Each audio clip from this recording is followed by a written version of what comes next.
Hello everyone, तो कैसे हैं आप लोग। आशा है कि आप सब ठीक होंगे। आज हम इस वीडियो में डिस्कस करने वाले हैं कुछ न्यूमेरिकल्स जो कि आपकी बेस्ड रहेंगे मोलर कंडक्टिविटी और इक्विवेलेंट कंडक्टिविटी के ऊपर। यहाँ पे जो भी फॉर्मूले इस्तेमाल होने वाले हैं वो हमने यहाँ पे लिख दिए हैं। इससे पहले अगर आप चैनल पे नए हैं तो चैनल को लाइक कीजिए, शेयर कीजिए और चैनल को सब्सक्राइब कीजिए। तो चलिए शुरू करते हैं हम अपने पहले क्वेश्चन के साथ में। तो हमारा पहला क्वेश्चन है, फॉर 0.01 नॉर्मल NaCl सॉल्यूशन। हमें 0.01 नॉर्मल का NaCl सॉल्यूशन दिया गया है और उसका रेजिस्टेंस दिया गया है 200 ओम एट 25 डिग्री सेल्सियस। और पूछा क्या है उसने, if cell constant is unity, यानी सेल कांस्टेंट अगर एक है तो क्या कैलकुलेट करना है, आपने इक्विवेलेंट कंडक्टिविटी कैलकुलेट करनी है। अब हमें पता है कि इक्विवेलेंट कंडक्टिविटी कैलकुलेट करने का फॉर्मूला हमारा ये रहा, तो अप्लाई कर दीजिए। देखो इक्विवेलेंट कंडक्टिविटी का फॉर्मूला है कापा इंटू में 1000 और डिवाइड में क्या लिख देंगे आप, नॉर्मेलिटी लिख देंगे।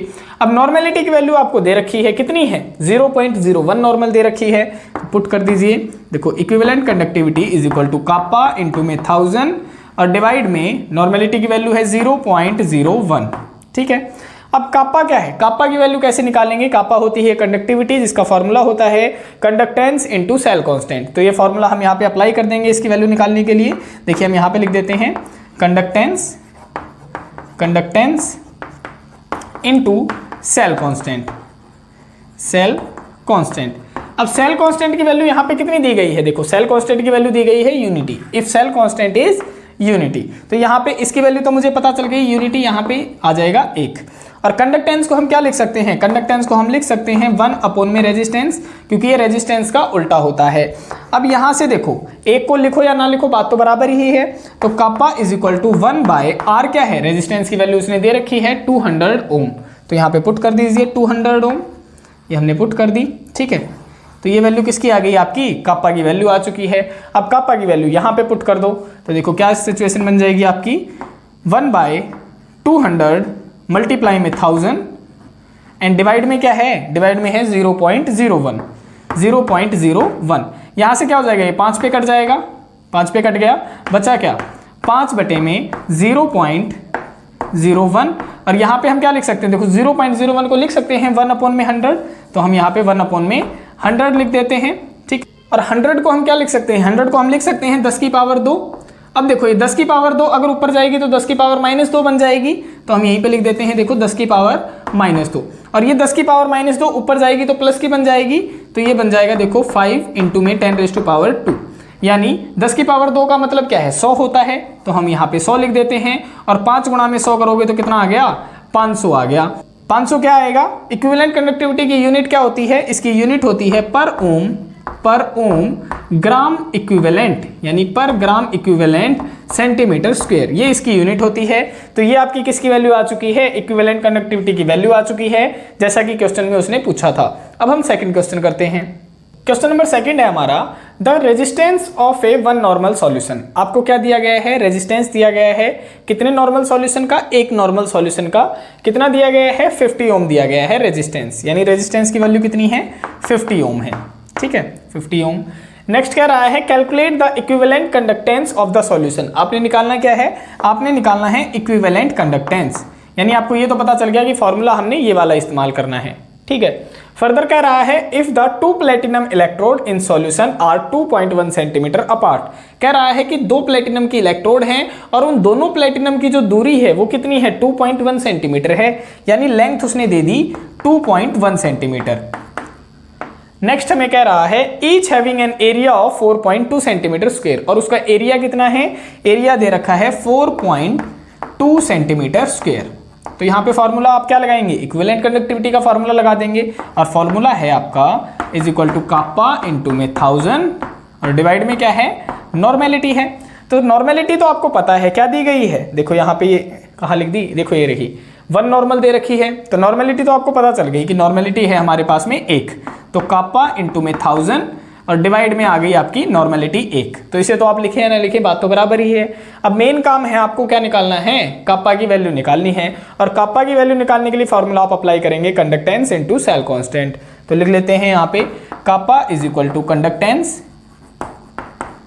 इनटू में सेल कांस्टेंट, सेल कांस्टेंट। अब देखो जो कंडक्टेंस है, कंडक्टेंस को हम क्या लिख सकते हैं, 1 अपॉन में रेजिस्टेंस लिख सकते हैं, क्योंकि रेजिस्टेंस का उल्टा होता है और हमें रेजिस्टेंस की वैल्यू दी गई है। नेक्स्ट क्या है, सेल कांस्टेंट, और सेल कांस्टेंट का क्या फार्मूला होता है, लेंथ अपॉन में एरिया, क्योंकि हमें लेंथ और एरिया दोनों की वैल्यू दी गई है, तो हम यहाँ पे लिख लेते हैं L अपॉन में A। अब देखो रेजिस्टेंस की वैल्यू कितनी दी गई है, 50 ओम दी गई है, तो 1 अपॉन में 50 आ गया, मल्टीप्लाई में लेंथ की वैल्यू कितनी दी गई है, 2.1 सेंटीमीटर दी गई है, तो 2.1 डिवाइड में एरिया की वैल्यू कितनी दी गई है, 4.2 सेंटीमीटर स्क्वायर दी गई है, तो 4.2 सेंटीमीटर स्क्वायर हो गया। देखो 2.1 से ये काटेंगे तो कितने पे कट जाएगा, 2 पे कट जाएगा, और 1/50 इंटू 1/2 क्या आ गया, 1 अपॉन में 100 आ जाएगा। तो कापा की वैल्यू आ गई 1 अपॉन में 100। ये तो हमारी कापा की वैल्यू आ गई। अब इस कापा की वैल्यू को कहाँ पुट कर देंगे, इसकी तरफ पुट कर देंगे इसमें, तो क्या आ जाएगा, देखो रिलेशन बन जाएगी हमारी, यहाँ पे कर लेते हैं, देखो equivalent conductivity is equal to, kappa की वैल्यू है 1 अपॉन में 100 इंटू में क्या है 1000। अब देखो 2 जीरो से तो 2 जीरो कट गई, बचा क्या, 10 आ गया, तो 10 क्या आ गया हमारा, इक्विवेलेंट कंडक्टिविटी आ गई। इसके पीछे इसकी यूनिट लगा दो, यूनिट क्या है इसकी, पर ओम पर ग्राम इक्विवेलेंट, पर ग्राम इक्विवेलेंट सेंटीमीटर स्क्वायर, ये इसकी यूनिट है भाई, यहाँ पे ये वाली यूनिट, ठीक है, पर ओम पर ग्राम इक्विवेलेंट सेंटीमीटर स्क्वायर, यानी ये किसकी वैल्यू आ चुकी है, इक्विवेलेंट कंडक्टिविटी की वैल्यू आ चुकी है, जैसा कि क्वेश्चन में उसने हमसे पूछा था। अब हम नेक्स्ट क्वेश्चन करते हैं। थर्ड क्वेश्चन है हमारा, फॉर ए डेसीनॉर्मल सॉल्यूशन, डेसीनॉर्मल किसे कहा जाता है, 0.1 नॉर्मल सॉल्यूशन को कहा जाता है डेसीनॉर्मल सॉल्यूशन। उसका रेजिस्टेंस दिया गया है आपको 32 ओम, तो यहाँ पे हम लिख देते हैं कि हमें क्या दिया गया है, रेजिस्टेंस कितना दिया गया है, 32 ओम दिया गया है। If distance between the electrode is 1.8 centimetre, यानी ये हमें क्या दे दी, लेंथ की वैल्यू दे दी कि उन दो इलेक्ट्रोड के बीच में जो लेंथ है वो कितनी है, 1.8 सेंटीमीटर दी गई है। फिर कह रहा है and area of electrodes is 5.4 centimetre square, यानी एरिया जो दिया गया है हमें वो दिया गया है 5.4 सेंटीमीटर स्क्वायर। नेक्स्ट हमसे कह रहा है कि कैलकुलेट करो सेल कांस्टेंट, फिर स्पेसिफिक कंडक्टेंस, और फिर क्या करना है, आपने इक्विवेलेंट कंडक्टिविटी कैलकुलेट करनी है। तो पहला हमने निकालना है सेल कांस्टेंट, और सेल कांस्टेंट का क्या फार्मूला है आपका, लेंथ डिवाइड में एरिया। तो सबसे पहले हम पहली कैलकुलेशन करते हैं सेल कांस्टेंट की, सेल कांस्टेंट, और सेल कांस्टेंट का फार्मूला क्या है, सेल कांस्टेंट का फार्मूला है हमारा लेंथ डिवाइड में एरिया।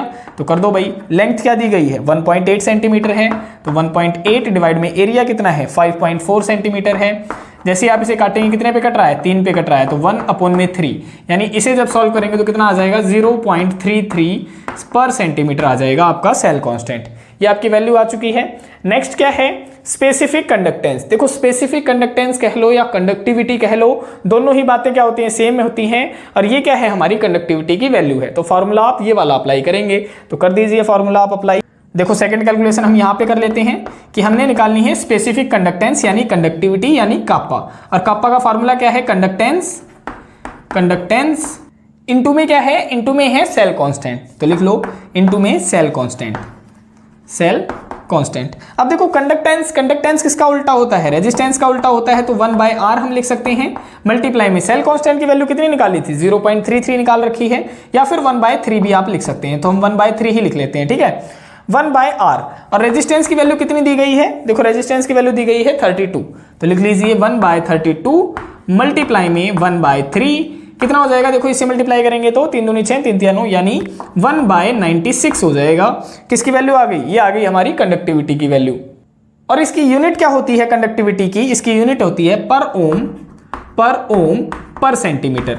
तो यहाँ पे हमारे दो कैलकुलेशन हो चुकी हैं, सेल कांस्टेंट की और कंडक्टिविटी की। अब हम निकालते हैं इक्विवेलेंट कंडक्टिविटी। इक्विवेलेंट कंडक्टिविटी कैसे निकालेंगे, फॉर्मूला है हमारा इक्विवेलेंट कंडक्टिविटी निकालने का, कापा इंटू में 1000 डिवाइड में नॉर्मेलिटी।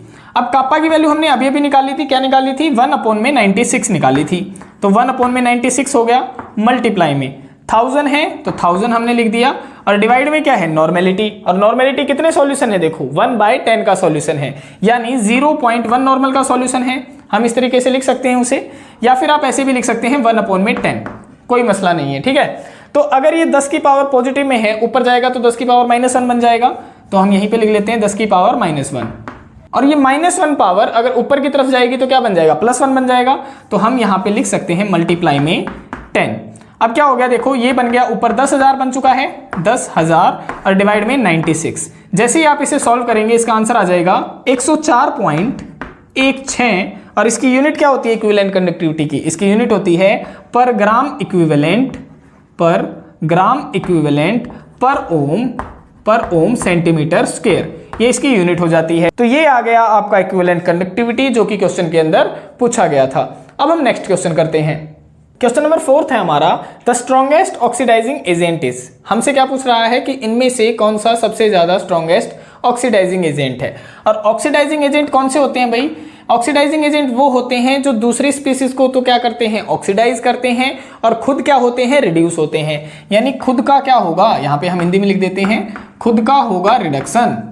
खुद का क्या होगा, रिडक्शन। ये बात आप दिमाग में रखिएगा कि ऑक्सीडाइजिंग एजेंट वो होते हैं जो दूसरों को ऑक्सीडाइज करते हैं और खुद का क्या करते हैं, रिडक्शन। अब इस टाइप के क्वेश्चन को करने की एक ट्रिक होती है, जैसा कि हमने पिछले लेक्चर में हम आपको बताया भी था जब हम इलेक्ट्रोकेमिकल सीरीज आपकी करवा रहे थे। ये क्वेश्चन आपका इलेक्ट्रोकेमिकल सीरीज के ऊपर बेस्ड है।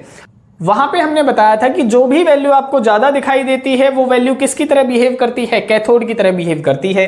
क्या बताया था हमने, जो वैल्यू आपको ज्यादा दिखाई देती है वो बिहेव करती है कैथोड की तरह। और हमने बता रखा है कि कैथोड के ऊपर हमेशा क्या होता है, रिडक्शन होता है। क्या होता है, रिडक्शन। यानी जिसकी वैल्यू ज्यादा होगी वो कैथोड की तरह बिहेव करेगा, और जितनी ज्यादा वैल्यू होगी उतना ही ज्यादा क्या होगा, रिडक्शन करेगा। और इसने पूछा ही हमसे क्या है, स्ट्रॉन्गेस्ट ऑक्सीडाइजिंग एजेंट पूछा है, यानी स्ट्रॉन्गेस्ट रिडक्शन पूछा है हमने कि किसका सबसे ज्यादा रिडक्शन होगा, यानी सबसे ज्यादा ऑक्सीडाइजिंग एजेंट क्या होगा। तो दोनों बातें सिमिलर सी ही हैं। तो यहाँ पे पहचान लो कि सबसे ज्यादा वैल्यू किसकी है। देखो ये भी नहीं है, ये तो नेगेटिव के अंदर है, और तीनों में सबसे ज्यादा वैल्यू इसकी दिखाई दे रही है। हमें किसकी दिखाई दे रही है, MnO4 नेगेटिव की दिखाई दे रही है। तो सिंपल सा आंसर क्या हो जाएगा, डी वाला आंसर हो जाएगा। बस हमने ये बात ध्यान रखनी है कि जिसकी वैल्यू ज्यादा होती है वो कैथोड की तरह बिहेव करती है, और जिसकी वैल्यू कम होती है वो एनोड की तरह बिहेव करते हैं। आशा है आपको क्वेश्चन समझ में आए होंगे, और कमेंट करके हमें जरूर बताएं कि आपको आज के क्वेश्चन किस तरीके के लगे हैं। और अगर वीडियोस आपको पसंद आ रही हैं तो वीडियोस को लाइक कीजिए, शेयर कीजिए और चैनल को सब्सक्राइब कीजिए। मिलते हैं किसी और वीडियो में किसी और टॉपिक के साथ में, तब तक के लिए बाय बाय, टेक केयर, धन्यवाद, जय हिंद, जय भारत।